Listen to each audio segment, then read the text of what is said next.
Hello दोस्तों, नमस्कार। आपका स्वागत है आपके अपने YouTube channel study by as में। दोस्तों, आज हम बात करेंगे भारत के वंश और उनके संस्थापक के बारे में। तो आइए शुरू करते हैं। सबसे पहले हम बात करते हैं नंद वंश की। उससे पहले हम बात करेंगे हर्यक वंश और शिशुनाग वंश की। अब हम हर्यक वंश की बात करते हैं तो हर्यक वंश के संस्थापक कौन थे? हर्यक वंश के संस्थापक थे बिंबिसार।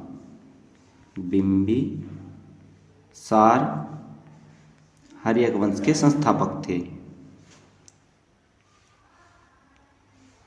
और शिशुनाग वंश के संस्थापक कौन थे? शिशुनाग वंश के संस्थापक शिशुनाग ही थे। अब हम बात करते हैं नंद वंश की। तो नंद वंश के संस्थापक कौन थे? तो नंद वंश के संस्थापक थे महापद्म नंद।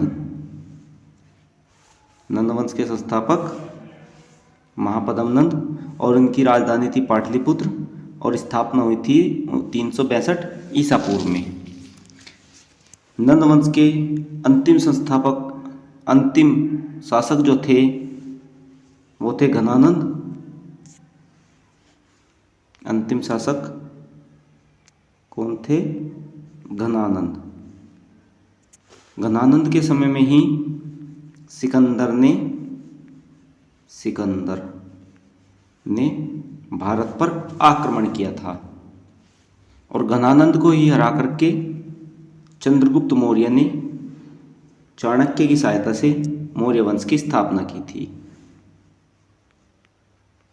चाणक्य की सहायता से मौर्य वंश की स्थापना की थी। तो मौर्य वंश के संस्थापक चंद्रगुप्त मौर्य, राजधानी पाटलिपुत्र, 321 ईसा पूर्व में। चंद्रगुप्त के समय सिकंदर के राजदूत सेल्यूकस निकेटर ने भारत पर आक्रमण किया और चंद्रगुप्त मौर्य ने उनको पराजित किया। चंद्रगुप्त मौर्य के समय में ही मेगास्थनीज नाम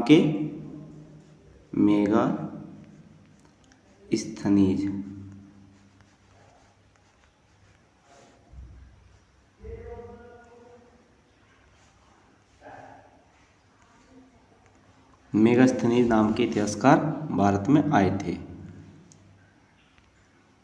अब हम बात करते हैं शुंग वंश की। तो शुंग वंश के संस्थापक कौन थे? पुष्यमित्र शुंग, जो कि मौर्य वंश के अंतिम शासक वृहद्रथ की हत्या करके शुंग वंश की स्थापना की थी। इसकी राजधानी थी विदिशा और स्थापना हुई थी 185 ईसा पूर्व में। अब हम बात करेंगे कर्ण वंश की। तो कर्ण वंश के संस्थापक कौन थे? कर्ण वंश के संस्थापक थे वसुमित्र, राजधानी पाटलिपुत्र और स्थापना हुई थी 71 ईसा पूर्व में। अब हम बात करेंगे सातवाहन वंश की। तो सातवाहन वंश के संस्थापक कौन थे? सिमुक। सातवाहन वंश के संस्थापक थे सिमुक, राजधानी पैठन या प्रतिष्ठान, स्थापना हुई थी 50 ईसा पूर्व में। अब हम बात करेंगे भारत के प्रमुख वंश गुप्त वंश की। गुप्त वंश के संस्थापक थे चंद्रगुप्त प्रथम, राजधानी पाटलिपुत्र, 320 एडी में। इसके बारे में मैं आपको बताऊं कि गुप्त वंश के जो संस्थापक थे इसमें हम कहीं पढ़ते हैं कि श्रीगुप्त या घटोत्कच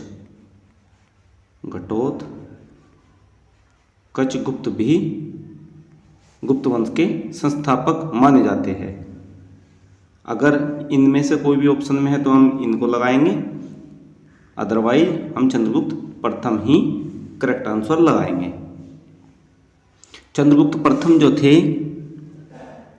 इन्होंने उपाधि ग्रहण की थी महाराजा धीराज की और इसी में एक महान शासक हुए चंद्रगुप्त द्वितीय, जिन्होंने विक्रमादित्य की उपाधि ग्रहण की थी। और इन्हीं के समय में चीनी यात्री फायान भारत आया था। अब हम बात करेंगे पुष्यभूति वंश की। तो पुष्यभूति वंश जो था उनके संस्थापक थे नरवर्धन और राजधानी थी थानेश्वर। इसकी स्थापना हुई थी 600 AD में। अब हम बात करेंगे राष्ट्रकूट वंश की। राष्ट्रकूट वंश की बात करेंगे उससे पहले मैं आपको एक जानकारी और दे दूं पुष्यभूति वंश के बारे में कि पुष्यभूति वंश में एक शासक हुए हर्षवर्धन।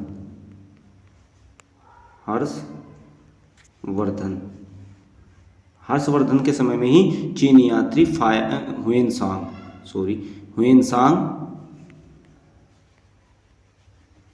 हुएनसांग भारत आया था। चीनी यात्री हुएनसांग भारत आया था। हर्षवर्धन ने ही कन्नौज पर भी राज किया था, वो हम किसी और वीडियो में डिस्कस करेंगे। अब हम बात करते हैं राष्ट्रकूट वंश की। तो राष्ट्रकूट वंश के संस्थापक थे दंतिदुर्ग या दंतिवर्मन। राजधानी थी मान्यखेत और इसकी स्थापना हुई थी 757 AD में। अब हम बात करते हैं पल्लव वंश की। तो पल्लव वंश के संस्थापक थे सिंहविष्णु और इसकी राजधानी थी कांचीपुरम। स्थापना हुई थी 560 AD में। अब हम बात करते हैं पश्चिमी चालुक्य की। तो पश्चिमी चालुक्य और पूर्वी चालुक्य ये दोनों एक ही शाखा के बटे हुए दो भाग हैं। पश्चिमी चालुक्य की राजधानी जो थी वो वातामी या बादामी थी। संस्थापक थे पुलकेशिन प्रथम। स्थापना हुई थी 543 AD में। पूर्वी चालुक्य की जो राजधानी थी वो थी वेंगी। इसके संस्थापक थे विष्णुवर्धन और स्थापना हुई थी 630 AD में। उम्मीद करता हूँ आपको ये वीडियो पसंद आई होगी। अगर वीडियो पसंद आई हो तो प्लीज़ लाइक करें, शेयर करें, कमेंट करें और हाँ, चैनल को सब्सक्राइब जरूर करें। धन्यवाद।